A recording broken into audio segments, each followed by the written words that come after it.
भारताच्या 80व्या स्वातंत्र्य दिनानिमित्त सोलापूर महानगरपालिकेच्या इंद्रभवन परिसरात महापौर श्री विनायक कोंड्याल यांच्या शुभ हस्ते ध्वजारोहण। यावेळी राष्ट्रध्वजास मानवंदना देऊन स्वातंत्र्य संग्रामातील हुतात्मे व स्वातंत्र्य सैनिकांना अभिवादन करण्यात आले।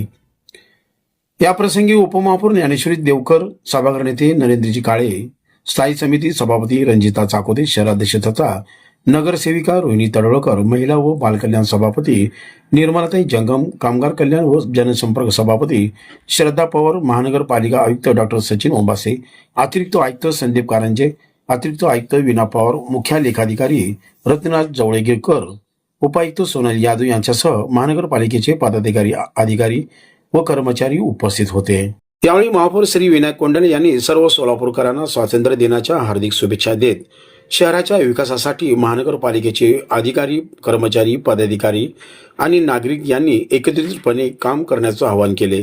या कार्यक्रमाचे सूत्रसंचालन नगर सचिव प्रवीण दनकाळे यांनी केले। भगिनींनो, गेल्या काही महिन्यात महाराष्ट्र राज्य शासनाने शहराच्या विकासासाठी अनेक ऐतिहासिक आणि दूरगामी निर्णय घेतले आहेत। या सर्व विकास कामांसाठी मी महाराष्ट्राचे मुख्यमंत्री माननीय श्री देवेंद्रजी फडणवीस साहेब, सोलापूर जिल्ह्याचे पालकमंत्री माननीय श्री जयकुमारजी गोरे साहेब, माननीय मुख्यमंत्री यांचे मुख्य आर्थिक सल्लागार श्री प्रवीणजी परदेशी साहेब, तसेच शहराचे आमदार माननीय श्री देवेंद्रदादा कोटे, आमदार श्री विजयकुमारजी देशमुख, आमदार श्री सुभाष बापू देशमुख यांचे मनपूर्वक आभार व्यक्त करतो।